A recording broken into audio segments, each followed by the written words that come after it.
تنگ دلم واسه کوچمون، بچه محله ها خونمون، واسه وسطی و قای موشک تو زنگای تفریح مدرسمون.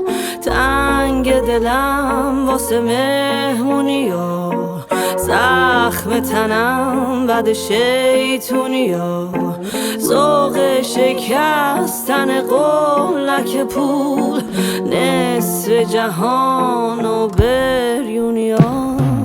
کاش میشد برگردیم قدیم و کاش میشد در رفت از تقویم و کاش میشد واقع این تلقین و کاش میشد.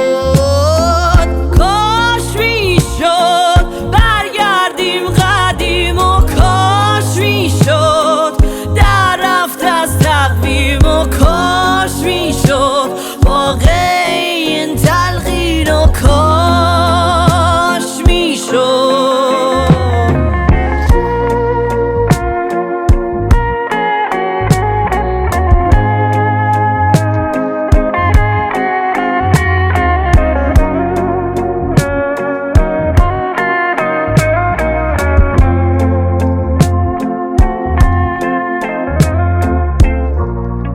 یادش بخیر چقدر قهر و دعواهامون بود کوتاه، یه تار سفیدم نمیدیدم حتی تو موهام.